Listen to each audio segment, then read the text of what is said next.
Ba-da-ba-ba, ba-da-ba-ba. All right.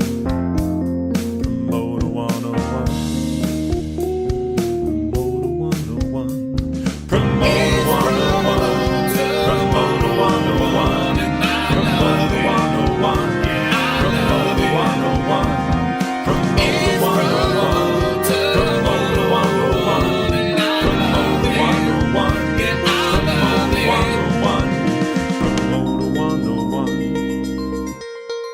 Hi, this is Jason Kupperman from Paradigm, and you're listening to Promoter 101. Welcome to Promoter 101. At this time, it's the show you've been waiting for. We got him back. We do. You're, of course, talking about the president of Concerts West, Mr. John Meglen. He's back on Promoter 101 for the second time, Dan, where we've had a featured interview. He's going to talk about his amazing story. This is a guy succeeding at a global level, doing the Rolling Stones U.S. Summer Tour, largely responsible for the modern-day Las Vegas residencies. He's here to talk about his successes, his partnership with Paul Gongaware, and just his general philosophy in the business, Dan. It's going to be an amazing interview later on this podcast. And a war story with Germany's C2 Concerts, Christian Dahl. Let's just dive right in.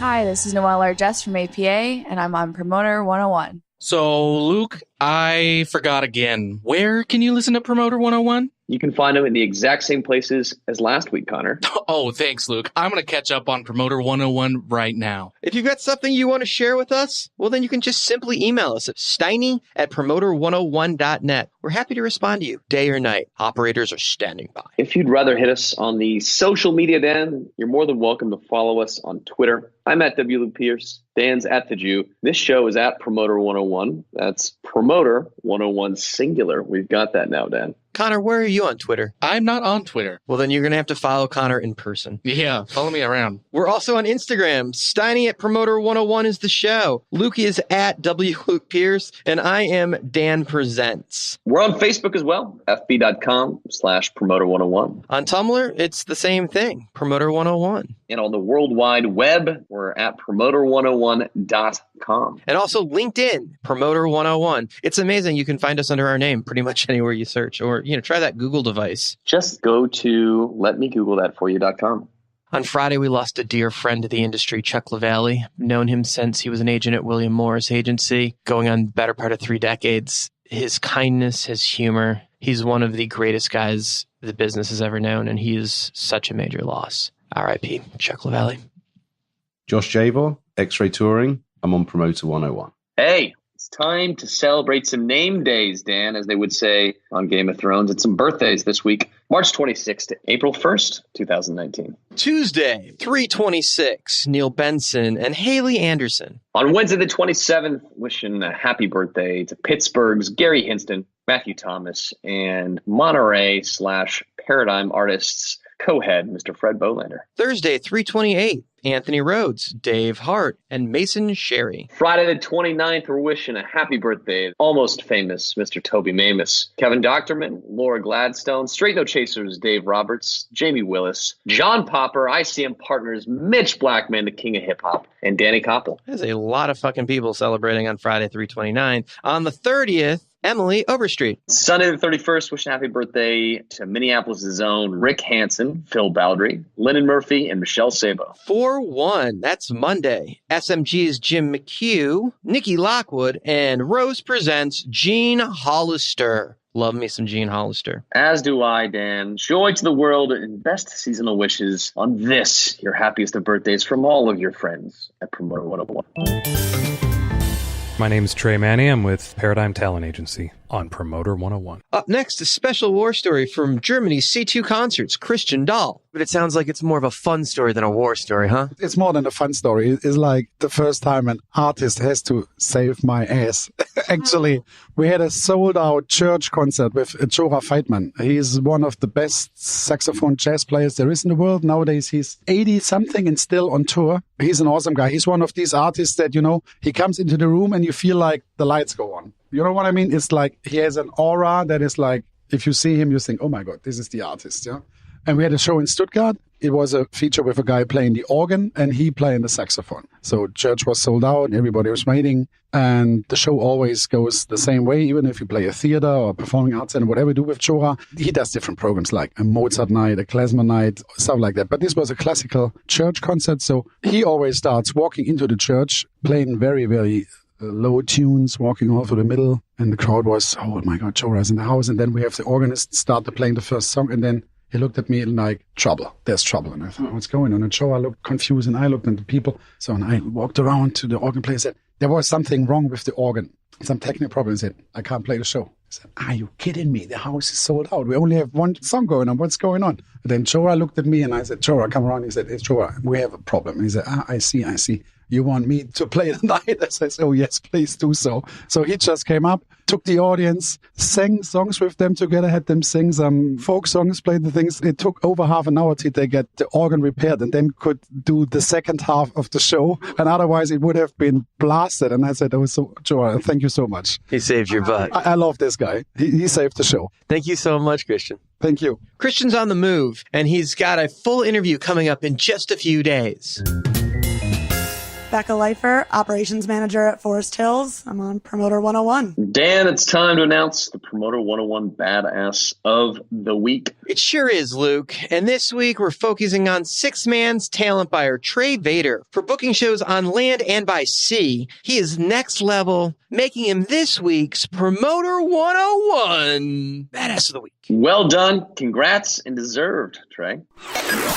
Promoter 101 Podcast. With Steiny and the Pierce. I'm Harvey Cohen with Live Nation Canada, and I'm here on Promoter 101. In our featured interview this week, we are very excited to have a guest who's appeared on this podcast in episode 35. John Meglen first sat down with us and delivered an amazing interview, and we thought we've got to have this guy back on the podcast to talk more about his story and the general reign of successes he's experienced in his decades-long career in this business. He's here back on the podcast today on episode 136, 101 podcasts later, Dan, to talk about his successes in the global touring world, his role in creating the modern-day Las Vegas residencies, his work with the Rolling Stones U.S. Summer Tour, and his partnership with Paul Gongaware, and his just general philosophy of this business. Please welcome back to the podcast from Concerts West, Mr. John Meglen. This is a first. We've never had a return guest, but your story, we didn't get through it, and it's too good not to tell the rest of it. John Meglen, welcome back to the podcast. Thanks, Dan. It's good to be here. So when we last left off on our story,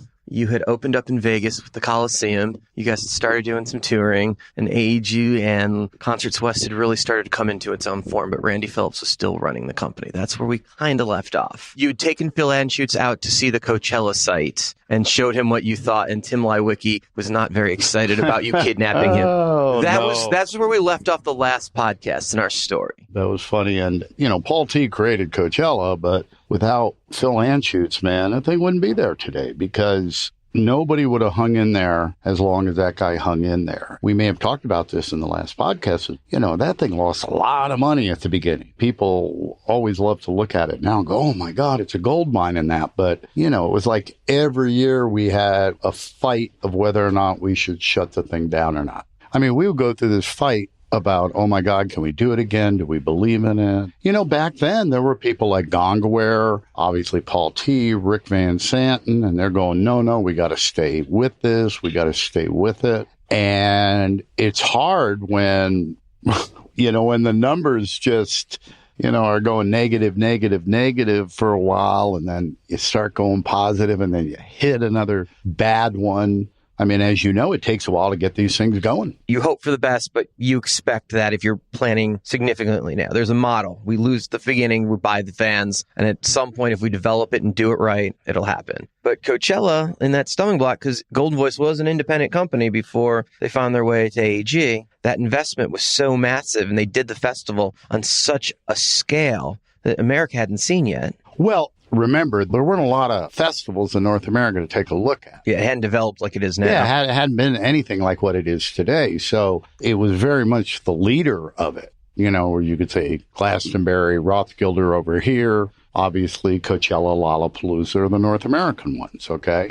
So all of that hindsight that you have today is based on a lot of these other ones all existing today. Okay. Back then, you have no hindsight. You're trying to figure it out as you go along. You can't say, well, they did this over here and this worked, and they did this and that didn't work. I mean, you are literally the prototype. But at the same time, I don't think anybody's ever matched the quality. I mean, what Jim King has done at British Summertime here is absolutely amazing, because I remember going to Hard Rock Calling and it was just crap. And now you go to British Summertime and it's this amazing environment. And Jim was inspired to do that by Coachella. All right. Jim wanted to be Golden Voice here in the UK. He had that email address. So it was about that style and about what those guys believed in, and trying to stay with that when the finances are working against you is really, really tough. And that's why you got to give Anschutz credit. You guys have an interesting thing. You're an imprint, almost in the record label style of things. Concerts West is part of AEG, but you're your own division and you have their resources, but at the same time, you're your own touring division. I don't know that had ever been done in our industry before. You guys created what the record labels used to do with the imprint of your own little offshoot of that company. And I know the company didn't really exist until you guys became part of it. Well, I guess we were the cornerstone at the beginning of it. It's interesting. Gongaware used to always use the analogy of old WEA, Warner Electra Asylum. And what it was you had the same back office, but you had these different label heads. You had Ahmet running Atlantic, and you had Geffen running his label, and you had Asylum Records and Capricorn Records. And they were all under a WEA thing, but they all had their own style. They all had their own, like you call it, like their own imprint, their own label. So I do look at it that way. I look at Louis Messina that way. The boutique within the companies, the larger company, was very much the way Paul and I looked at it. That was always what we have pushed. We've always pushed, would you ever change the name Golden Voice? Why would you buy Golden Voice and then change the name of them? That makes absolutely no sense at all, right? It's an amazing brand. Why mess with that? Yeah. Just like you did with Bowery recently as part of the company. Exactly. We always fight from being the factory, right? Because that's what art is. If it was all the same, it wouldn't be art. So each piece has got to be different. So why don't we have different labels, call them live labels, as you're saying, that handle different genres within our business? Okay, and that's kind of turned into an amazing thing over the last handful of years. Some of the tours that you guys are running around the world with are the biggest acts in the world. I mean, you literally have the biggest artist on the planet touring right now. You've got the Rolling Stones. And we're very fortunate for that. I like to think that those artists work with us, and I believe they do because of the job we do. Our model is created each time we work with a different artist. And it's like, okay, what's the right thing to do here? Okay, yeah, you can look at what you've done with other things, but the last thing I want to have is a model that everything applies to. I want to each time, that's what's fun, is building the new model. That's how you learn new things. That's how you figure out things. That's how later on you add, God, let's do premium ticketing here and let's do this. And that's how you learn those things, is by building a different model each time you sit down and work with an artist. Everybody else wants to build a model and then try to stick their artist into it. And I'm like, well, no. Let's look at it from, here's the art. Now, what do we do with that art? So you don't want to build a museum first. You want to start with the art and build a museum around the art. I'm in it for the art. I'm in it for the music. I mean, I love to make money. And I believe if you make the right decisions, the money will follow. But the minute you start thinking about the money, you start compromising your decisions. So it's a leap of faith you got to have, but hell, that's why we all got in this business, why we became carnies instead of going to work for IBM. So let's go back to Vegas for a second. So the residencies were tribute bands and comedians until you guys decided to get into business with Caesars and you convinced Phil Anschutz to build the Coliseum. Well, actually, I convinced Phil to finance the show. We got Caesars to build the building, $250 million deal when you add everybody in. And the concept then was, let's create a show that you can't see anywhere. It's the only place you can go and see the artist. The reason the show's so big, you can't tour it. I wanted to create shows that you can't tour. Okay, let's fast forward, 17, 18 years since Celine opened now? Man, it's been totally bastardized like every other good thing. It's now become a stop. Instead of playing the arena, I'm going to play multiple nights. today you can call anything a residency. In fact, we need a new term. You go and play an arena for a week, it's a residency. If you go into Australia, I'm doing an Australian residency. It's right. like, give me a break. It's a little overused. And I get it, but I mean, let's try and protect certain things. Like one of the ideas was, okay, so maybe this artist, we can't spend that kind of money on production and that. So what we did this like with Def Leppard, for example, at the Joint. We're trying to make it work over there. Residencies with Santana and then Def Leppard and Guns N' Roses. That's a cool thing to get to see an act like that in a space that size. It's and a special. 4,000 seater. I mean, if you remember, the opening of that theater was Paul McCartney, Bon Jovi, Kenny Chesney, and the Killers. That was the opening week of shows. And the idea there was, it was fun doing that one because I wanted to make sure that we could put an arena production inside there. So you could roll it in just like you're rolling into an arena, even though it's a smaller room, the production could handle it. Exactly. So we then said, okay, well, if we can't do the money on a production, let's call Winky over at Tate and let's figure out what are the old set pieces that he has, in warehouses that come from these great tours. And let's go and bring those out and then, we'll kind of package it that way. I don't know, maybe we're the ones who started bastardizing it ourselves. But I remember that we wanted very much this also to be a break for artists, because if they tour every single year, then the ticket sales are going to diminish. If they tour, go sit down and do a residency for a couple of years, and when they go back out on the road again, it's a fresher market for them. Do you know how many shows Celine played in Vegas at the Caesars? Do you have any idea? 717 on a new day. And we just topped 400 on the second show. So over 1,100 shows in total in one venue with one artist. Correct. You'll sell more tickets with that act than most promoters will sell in their entire career. Really? Yeah. Wow. That's a lot. 4,000 tickets a show, right? Yeah. Think about it. And then think about the gross of those tickets, which are higher than most. Fortunately, we started actually pretty conservative on our pricing, but it has slowly over the years, along with dynamic pricing in that, we're doing arena grosses at a 4,000 seater. So that's pretty nice. I don't like to ever look at an individual thing when it comes to Vegas. I always got to look at it. They're marathons. Okay. Because you can go up, and then boom, you can have a period where you go down. It's got to look at these on a long term. But yeah, no one else has ever done that number in terms of major touring artists, I think. I mean, maybe Danny Gans did more shows, but I don't know. Yeah, but I bet he didn't gross as much on any of those shows. No, I don't think so.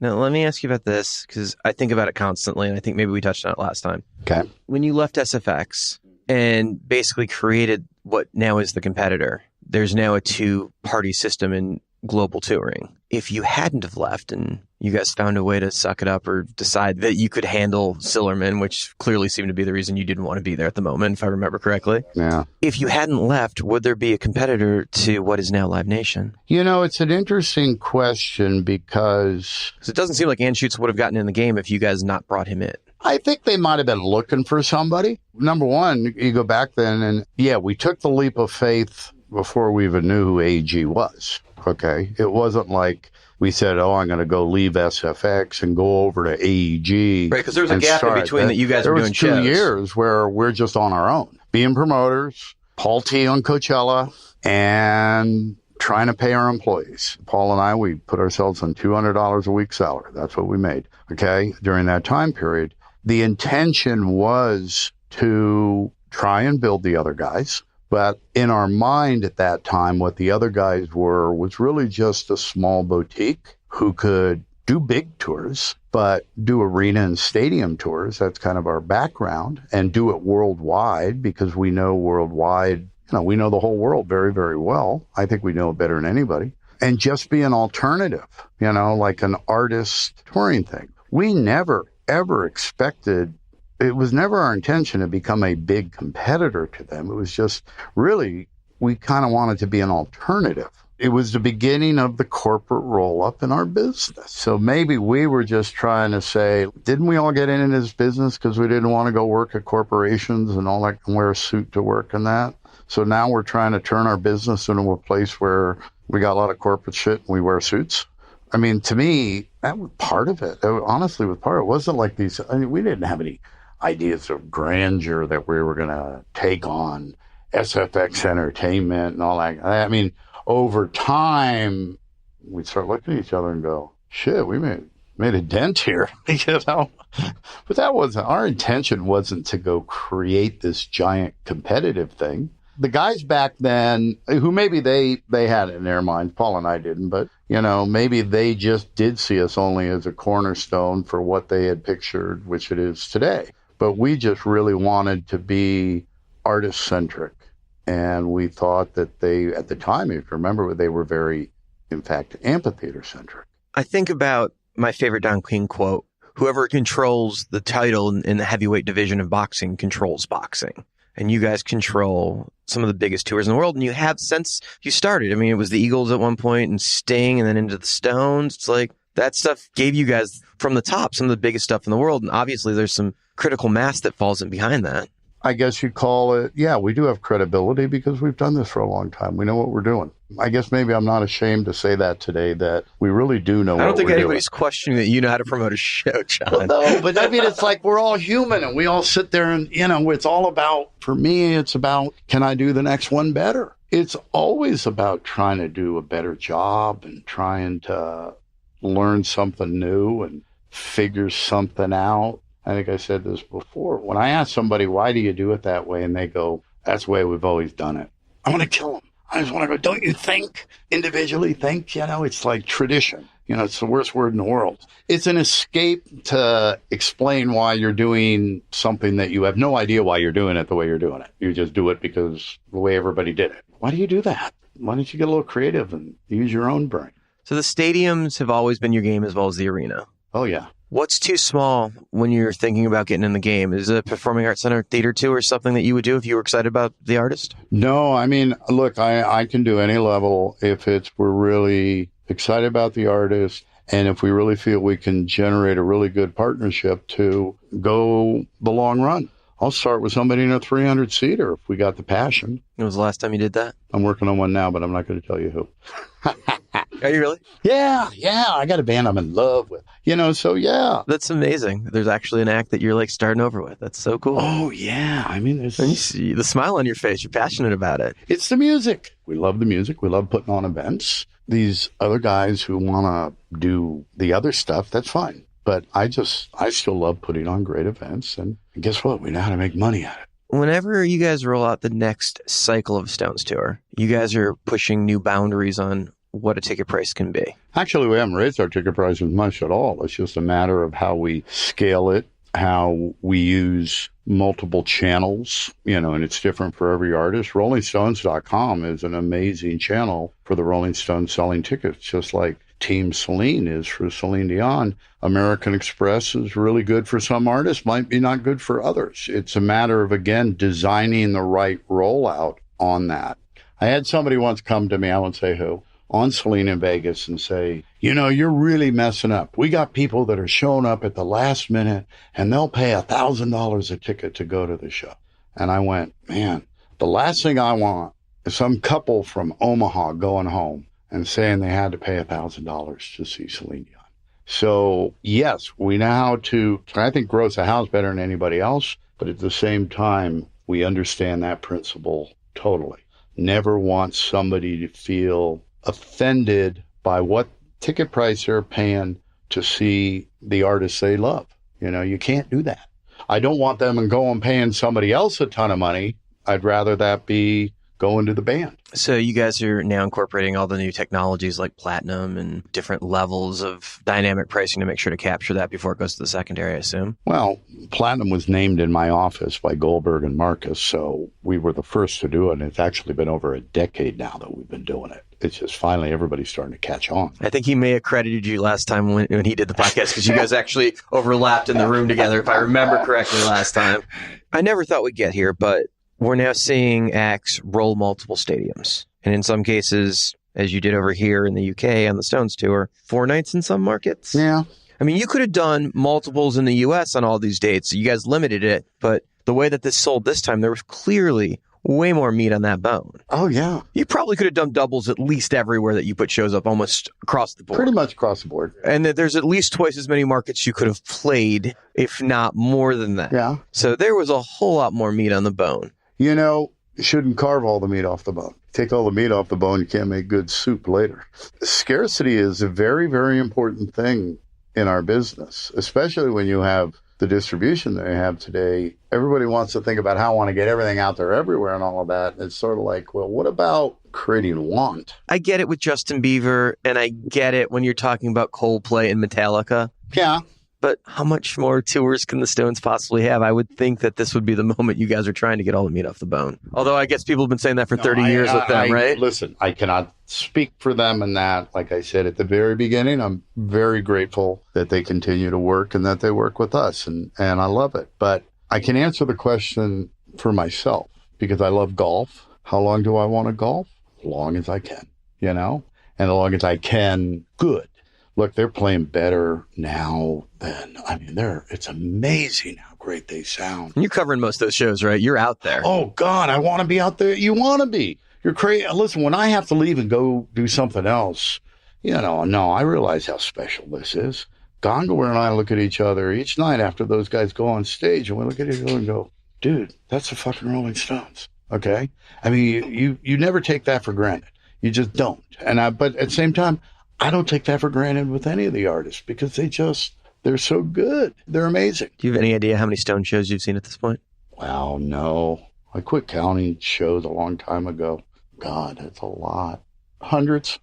When you're building these shows, especially at the stadium level, U.S. and Europe, Canada, Australia, you got it all figured out. The stadiums know how to do that. But when you're going into some of these other parts of the world, like Cuba, where nobody's ever done a show of that scale. No, I don't think anyone ever will again. Figuring out how to budget it, figuring out how to make it happen, figuring out how to get the government to play ball. Did we go through that last time? Did we talk all about that? All the hurdles we had to go through? Oh, my God. That was crazy. First, just figuring out who are the right people to talk to, then being moved because the president was coming in. All right, they moved the whole show a week because Obama came, right? Yeah, that's what happened is that we were in Argentina. And our plan was always like Mexico City would take a couple days off, hit Cuba on the way out, right? And that's our plan. We're going forward. We've figured out now how to finance it, all the, the budgets. We virtually got to bring, you name it, everything you could imagine. And they call us and I like say, how you went right past that, and we figured out how to finance it because it was a free show. Yeah, it was a free show. And they say there was because that had to be a huge 1.2 million people is what they. I don't know. When you look out there, wherever you look, there were people. Which you couldn't possibly have thought originally when you guys were planning it, right? You figured 100,000 or something. Well, we didn't know. It's like you go, okay, well, you want to be in Revolutionary Plaza, right? And then you find out Revolutionary Plaza really isn't that big. It don't hold that many people. And I've heard people say I did 100,000 people in Revolutionary Plaza, and I'm going. How do you do that in a place that only holds 20? Stack them? Anyway, yes, figured out how to finance it. That took a long, long time. We were in Argentina, and it was actually the U.S. ambassador in Argentina, Noah Mamet, who was a buddy of ours. And Noah pulled me into his office when we were over at his residence and said, I think you guys got a problem. POTUS is coming in the day before or the day after. And I went, well, does he need a video screen, PA? Maybe we can make a deal, Anyway, the Cubans came back basically and said... How long before the show was this? 3 weeks, 4 weeks. Okay, so you guys are advanced, locked, and loaded, and things are we're ready to roll, right? And they tell us we got to move. No, their first thing was, and Adam Wilkes was our guy running everything down there, and they go to Adam and say, can you guys come a month later? The same guys that work on the president, are going to be working on your show. We only got one set of qualified people. Can you guys come a month later? And we went, you don't understand it. We're like flying by. So they came back to us and said, okay, here's this date. And we look at our calendars and we go, well, that's Good Friday. And they go, oh, no, we don't have any religion here. Don't worry about it. It's not a problem. We're like, okay, well, if you guys don't have a problem with Good Friday, then we're fine, right? And we're in Mexico City. We're doing 2 shows in Mexico City. And literally in between the 2 shows in Mexico City, they call Adam in again. And they go, oh, Raul just got a call from the Pope. And they're trying to normalize relationships with the Vatican. And he doesn't think it's a good idea that you play on Good Friday. But we have an answer. And we're like, what's the answer? 12:01. And we went, 12:01? What are you talking about? midnight, 12:01. It won't be Friday anymore. We said, wait a minute, you're going to hoodwink the Pope on a technicality here? But, listen, Adam, Joyce Smith, those guys, they handled it all brilliantly. We did the show, and it was an amazing experience. But, yeah, one of those times, and you don't like to do this, but we've all done it in our career, and that's where you go into virtually somewhere that's never had an event, a show before, and you literally put the whole thing together from scratch. I mean, we started with an open field. That was it. That's what it was. Big old open field.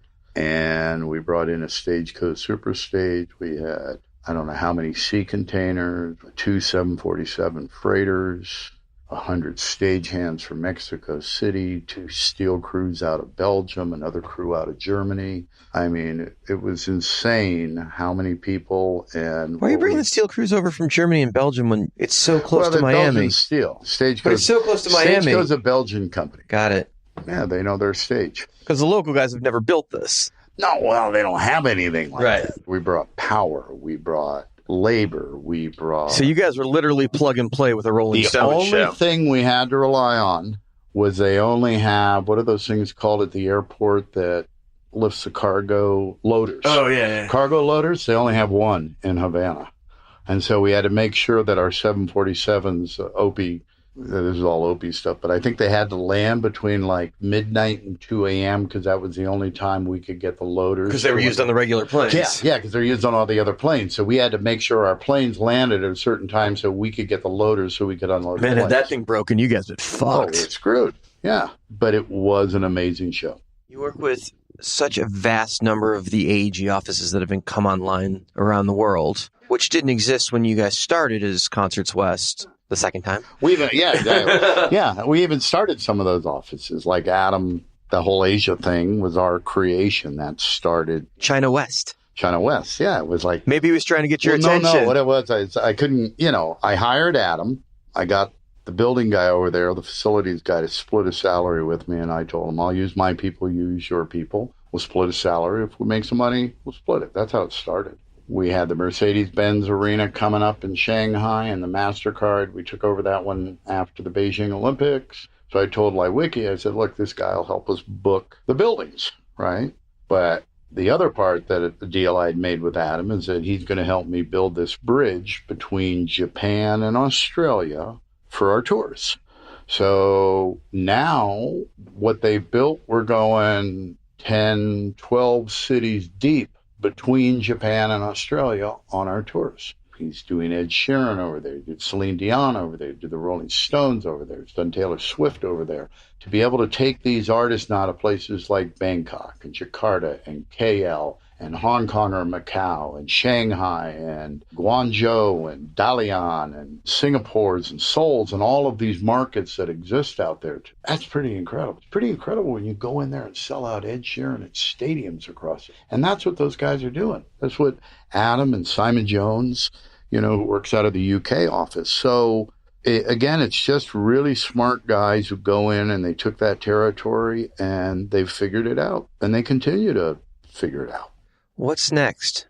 I don't know. It's like life's in a weird place today, or maybe I'm in a weird place, one of the two. But, the festivals are so successful in one way, but then in the same way, it's like, okay, then who can sell a hard ticket today? And I think I heard a little bit of that on the panel that you were doing today about when you were asking the agents about putting their artists on a support position or putting them on a festival. And somebody gave me a line not long ago that I heard that says, you sell 100,000 tickets a day to Coachella. It takes 160 bands to do that.